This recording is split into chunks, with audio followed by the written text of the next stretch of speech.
Welcome to the latest issue of the 15-minute chat series with local business owners. This is the lucky last. This is the last one of the 12 that we've been doing in association with Business Central, which provides its members with professional business support services.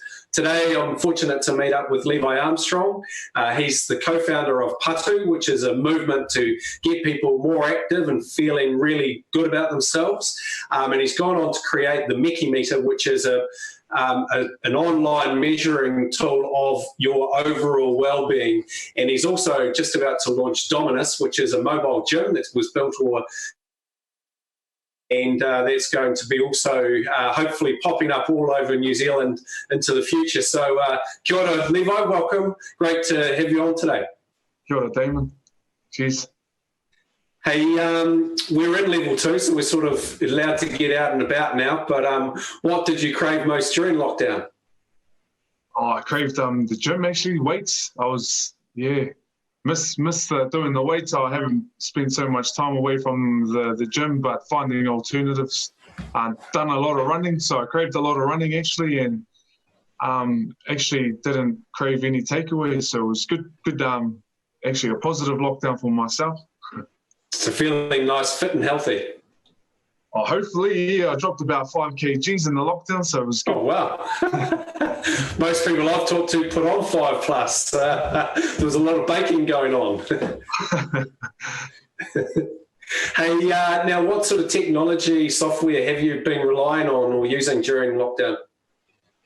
It's been pretty good. Understanding some of the old technology apps out there for fitness. Downloaded a couple of running apps, which was good. The Nike Run Club. So teamed up with a few whānau to do 200 Ks in a month. So that was pretty good and track each other. My Fitness Pal, another one, just tracking some calories. So making sure that I wasn't eating too much over that COVID-19. But I think another key one was the Meke Meter and seeing how I was as a person, mentally, physically, and socially during COVID. So I think we definitely appreciated technology and the internet while we're in lockdown. So no, it's good. So you've touched on Meke Meter. Can you just give us a bit more of an explanation around maybe how it came about, what it sets out to achieve, and as you said, you've used it yourself, and you've been able to monitor how you've gone through perhaps highs and lows during sort of 6-7 weeks. Yeah, sure. So the Meke Meter itself originated about 4 or 5 years ago at Patu, where we wanted to understand whānau, their mental, physical, and social well-being. For myself, I come from a fitness background, so it was all around fitness and physical appearance, but actually it's a lot bigger than that, and mental and social well-being is really crucial, I believe, in taking a holistic approach to health. So since then, we've been able to turn it into an online platform, mekemeter.org, with the help of Honui Tech, which is a Māori tech company, and we've been able to produce the tool in an online platform. So at the moment, part of me and my wife are currently doing our masters through EIT to validate the tool, to actually understand the tool a lot better, but also pushing it out there around COVID-19 and the impact that COVID-19 is having on the well-being of Kiwis and Māori. So that's where we are at the moment. For myself personally, it was a good tool to self-reflect. I know that I was quite busy in life. I didn't really have time for too many things, and actually taking a step back. And I think that's what COVID has done, is allowed us to have a break and reflect and set some goals. So the Meke Meter has helped me immensely. I've done 100 days, halt the malt, so no beers, which was very tough. Used to the old court sessions and all that kind of jazz, but it was just good to give the liver a rest, and the offspring of that's been massive. Clear head, mate. Yep. Well, I'm envious of you. I can tell you, I'd love to give it a crack, and you've sort of inspired me. I'm just not sure. That's us, Damon. Yeah. So what's the plans? What's the big plans with the Meke Meter? Where do you see it going into the future? Yeah, we believe, or we're trying to commercialize it at the moment. So we've set it up as another entity, as another company, as a subsidiary to Patu. But we want to commercialize it, so pushing it into organizations, whether they're working in health, social work, or also schools. So we've got a few schools that are really interested to understand the well-being of students.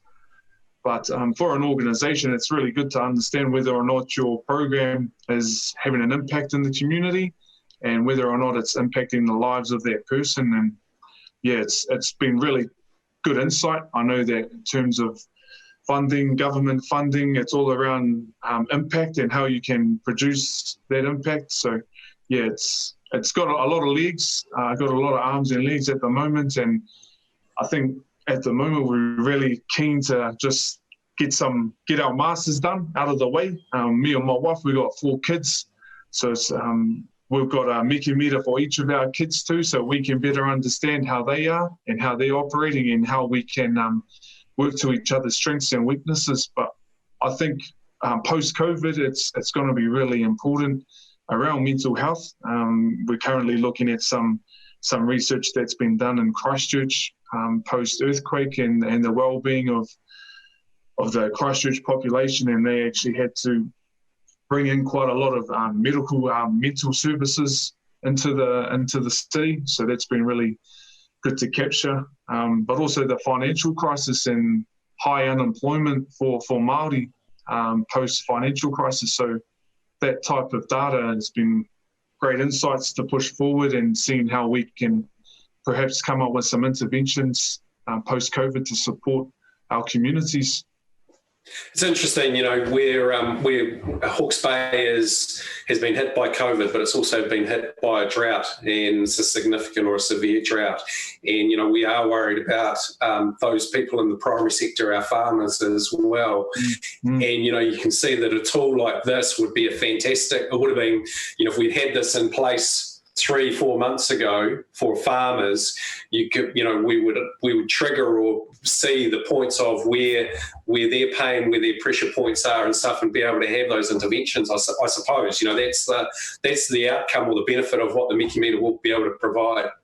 Oh, for sure. And I think now we're wanting to target rangatahi, so understanding as we age, as we get older, how we are mentally, physically, and socially. And it's been really good to work within the schools, but getting some better understanding. And we honestly believe having the mental, physical, social well-being on a report. We're judged by grades. I didn't even finish level 3, and now NCA level 3, and now I'm doing a master's. And it's like things like that where we're judged on the grade and we give up. Whereas I think, understanding each other and how we focus, hence why I've been a trainer for so many years. I really believe that we need to focus on the other aspects of life as well. Cool. So let's turn to the next part of it then, is because the Meke Meter has a whole range of measurements and stuff that it can spit out and provide. But you're also a huge advocate in that physical activity is a real core component of, healthy body, healthy mind type of thing. So one of the other things you've been working on over COVID is the container, the fitness centre, the mobile fitness gym, and that's also about to be launched too. Yeah, sure. The Dominus, so it's been a work in progress, and the Dominus actually was formed through Patu Ahuriri because we couldn't afford our lease in our building, so we were using other halls, other gyms, just to keep our whānau moving, and then this idea was formed through that, understanding our whānau, but them having a place to go to. So the container, the Dominus, it was formed out of that. But I've got a cousin who's an architect down in Wellington, and I said to him over Christmas, "Cuz, I've got this idea, what do you reckon?" And he went away, went back to his office in Wellington and came back, drew up some plans, and then, here we are 2 weeks from launching. So it's been really awesome project, and we kind of see it as a shared space. So anyone can utilize it from the community. You might be a trainer, or someone that wants to motivate people, but you don't have gym space. It's a shared space where you can come in and train up your community. And at the moment, we've got Taita College down in Wellington, who are our first pilot group. So they're going to be using the pod as a part of their curriculum with their students. But also we're coming in with the Meke Meter to actually see if this dominus is going to make an impact in the school and the community. So it's really working hand in hand. And I guess we're trying to make all these projects work together and align together to make a big impact down on. So does the container, is it stationed somewhere, or is it a truck and trailer unit and it moves around, or how will it work? Yeah, so the school will get the container. It will be placed at the school on the school grounds. So it's move it up. We can move it to another school after that, but it'll be fixed on school property. But we're trying to make it accessible for the entire community as well. And knowing that Taita and other secondary schools in New Zealand, they have a community wrapped around them and having that accessibility. And I think now we're finding now that we've had COVID, some people might be a bit too, for safety reasons, might not want to go back to a gym. They might find something in their own community a bit more safe for them to go to. We're not sure. So yeah, it'll be interesting to see how it pans out. But the goal is to activate our schools, and if we can, I was just reading the Sport New Zealand strategic plan, Damon, and 12 to 14 years of age, there's a big drop-off. So if we can try and, halt the curve? Flatten the curve. Flatten the curve, yeah. We're definitely looking in that space of we can be that ambulance at the top of the hill rather than at the bottom. So what sort of stuff does it have in it? Is it running machines or rowing machines, or is it a mix with weights and Well, when I went to see my cousin, and I thought it was just going to be an empty container with a bit of some kettlebells and that in there, but he came back to me with an awesome design and with racking systems and sound systems and hydraulic arms. So the hydraulics were the most expensive part, so the whole side will lift up and making it lighting. There's lighting going on in there, but it's just your normal functional fitness stuff: kettlebells, med balls, a couple of squat racks, Olympic plates, Olympic bars, skipping ropes, boxing pads, gloves, boxing bags. So yeah, it's pretty fully kitted out. And yeah, the goal is to try and spread the pod across the country. So have you had to invest in this yourself, or have you been able to get funding for a pilot, or how's that work? We got some support from BGI. So they're an organisation down in Wellington. They work with youth, and so they've been really supportive of helping us get this first pilot, this first prototype off the ground. So Ross and the team down in Wellington they've been awesome. And I guess the goal is to trying to make an impact and try and access some funding to push it into schools. Cool, great. Schools only, or where do you see it moving from schools? Is it? Yeah, anywhere really. We've actually had some interest from some of the elderly community as well who don't want to go back to the gym, and they actually wouldn't mind having a gym in their backyard. They've got a bit of land too. So we see it working with anyone really. Marae, there could be an opportunity with marae businesses. They want to have a gym on site. So it's really trying to make exercise accessible for them as well.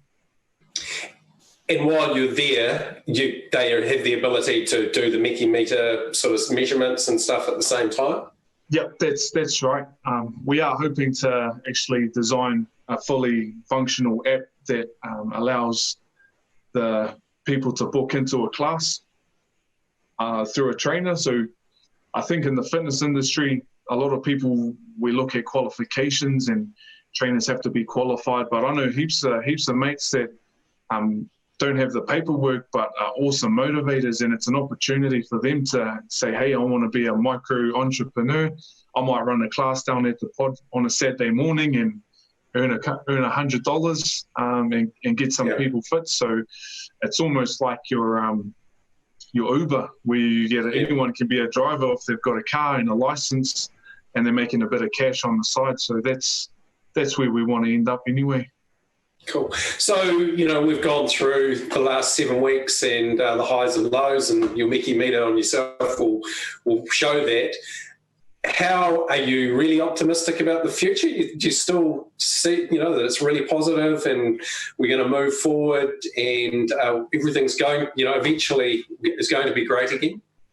Yeah, I think, as I mentioned, me and my wife were studying. So if I was working full time on a 8 to 5 job, life might be a bit different for myself. But because I was quite occupied during the COVID-19 and have some aspirations post-COVID to try and support some whānau and come up with some solutions. But I think that keeping really positive and seeing it as an opportunity has been really the main focus throughout this ordeal.